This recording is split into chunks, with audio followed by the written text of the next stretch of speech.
நான் ஒரு பள்ளிக்கூடத்துக்கு போயிருந்தேன். அந்த பள்ளிக்கூடத்துல ஒரு பெண்ணு, அந்த பொண்ணை அறிமுகப்படுத்தி வச்சாங்க. அந்த பொண்ணு சார் ஒரு வறிய குடும்பம் தான். அவங்க வீட்டுல இருந்து சாப்பாடு கட்டிட்டு வந்து மத்தியானம் சாப்பாடு சாப்பிடறதுக்கு டேபிள்ல இப்படி வச்சு ஸ்கூல்ல சாப்பிட உட்கார்ந்துருக்கு. ஒரு பையன் ஓடியாந்தவன் இப்படி தட்டிட்டான், சாப்பாடு கீழே விழுந்துருச்சு. ஆனா அந்த புள்ள ரொம்ப கெட்டிக்கார பிள்ளை. எப்படின்னு கேட்டீங்கன்னா, நியூஸ் பேப்பரை பரத்தி வச்சுட்டு அதுலதான் சாப்பாடு வச்சு சாப்பிடும். சில பேர் சாப்பிடுறதே ஒரு அழகு சார்.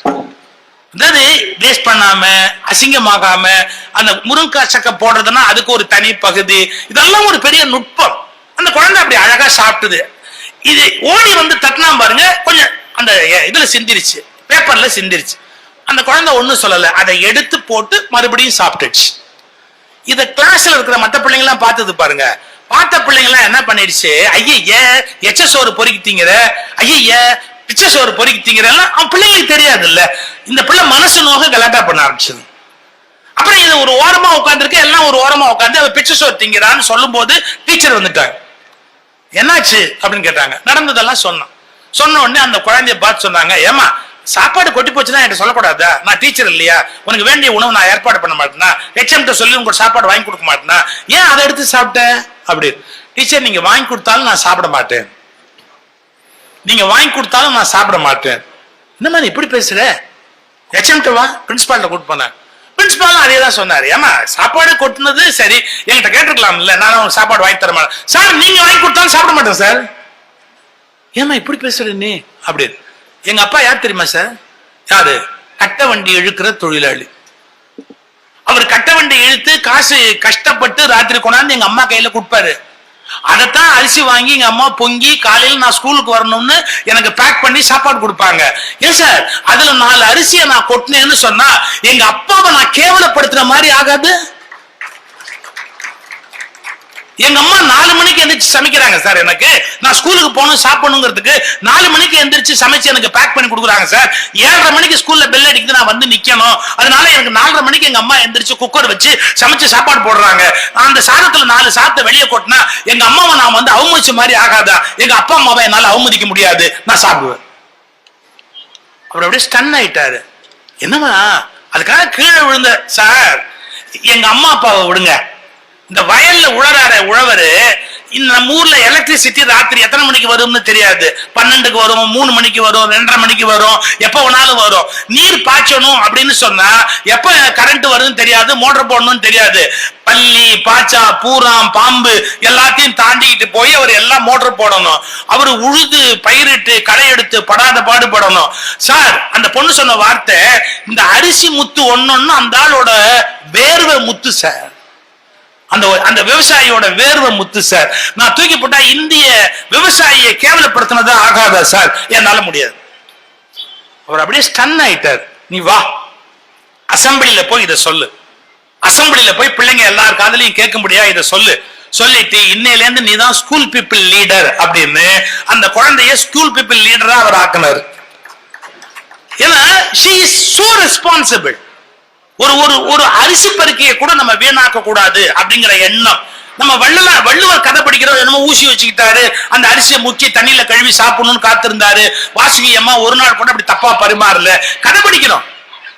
ஆனா நல்லா யோசிச்சு பாருங்க, ஒரு பெண் தன்னுடைய தகப்பனுடைய உழைப்பு, விவசாயினுடைய உழைப்பு எல்லாத்தையும் சேர்த்து அவ்வளவு கடுமையா யோசிக்கிறார்னா, இதான் உணவின் மீது நாம செலுத்த வேண்டிய மரியாதை.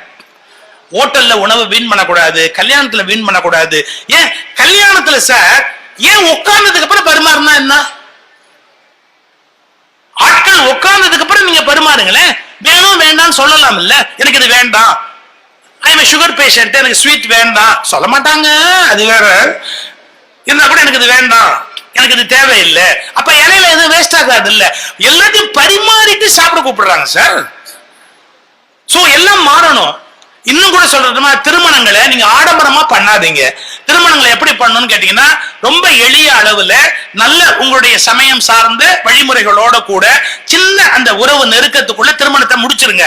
முடிச்சிட்டு ஒரு ஞாயிற்றுக்கிழமையில காலையிலயோ மத்தியானமோ அந்த எல்லாரையும் கூப்பிட்டு விருந்து கொடுக்கிற பழக்கத்தை வச்சுக்கோங்க. ஏன் தெரியுங்களா, நீங்க கல்யாணத்தை கொண்டு போய் ஒர்க்கிங் டேல வச்சீங்கன்னா எவ்வளவு பேர் லீவு போடுறதால அந்த லீவு போடுகிற சந்தர்ப்பத்துல அந்த ஆபீஸுக்கு வந்துட்டு போற இபி பில்லு கட்டுறவன் அவன் படுற கஷ்டத்தெல்லாம் யோசிச்சீங்களா? ஒர்க்கிங் டேல கல்யாணம் நடக்குது. அதனால கல்யாணத்தை தயவு செய்து சிம்பிளா பண்ணுங்க. ஒரு சண்டே ஒரு மண்டபத்தை எடுத்து நல்ல சாப்பாடு போடுங்க. யாரு வேண்டாம்னா கொஞ்சம் பிராடா திங்க் பண்ணணும். ஒரு 10 வருஷம் முன்னாடி எப்படி பண்ணாங்க, 50 வருஷம் முன்னாடி, அதெல்லாம் போதும், நிறுத்துங்க. போதும், ஒண்ணும் தப்பு கிடையாது. மந்திரம் சொல்லுமா, தேவாரம் பாடணுமா, சிம்பிளா நம்ம குடும்ப உறவுகள், பையன் வீட்டுக்காரங்க பொண்ணு வீட்டுக்காரங்க உட்கார வேண்டியது, ஒரு 100 பேருக்குள்ள நம்ம உறவுக்குள்ள எல்லாத்தையும் முடிச்சிட வேண்டியது. நமக்கு நண்பர்கள் 500 பேர் இருக்கலாம், 300 பேர் இருக்கலாம். தனியா ஒரு ஞாயிற்றுக்கிழமை இல்ல ஒரு சௌரியம் இருக்கு, எவ்ரி சண்டே அது மாதிரி சாப்பாடு இருந்தா வீட்டுல சண்டே சமைக்க வேணாம். எவ்வளவு நிம்மதியா இருக்கலாம் யோசிச்சு பாருங்க. அன்னைக்கு அடுப்பு பத்த வச்சு அந்த அம்மா கஷ்டப்பட வேண்டிய அவசியம் இல்லை. காலையில அந்த கல்யாணம், மத்தியானம் இந்த காது குத்து, சாயங்காலமா அந்த பார்ட்டி போயிட்டு வந்துடலாம், முடிச்சுடலாம். சண்டே சண்டே வெளியே சாப்பிட்டு வந்துடலாம். ஒர்க்கிங் டேல லீவு போடுற வேலையும் இல்ல. லீவு போட்டு ஆபீஸ்க்கு லீவு போட்டு சில பேர் கல்யாணத்துக்கு போறான். என்னால அதை மன்னிக்க முடியாது சார். ஆபீஸ்க்கு லீவு போட்டு கல்யாணம் அட்டன் பண்ண போறது நாம் செய்கிற தேச துரோகம் என்பது என்னுடைய மனப்பூர்வமான கருத்து. அது ஒரு சின்ன விஷயம். அதுக்காக எப்படி ஆபீஸ்க்கு நம்ம லீவு போடலாம்? டாக்டர் மூவா பையனுக்கு கல்யாணம் பண்ணாரு, மூ வரதராஜனார்.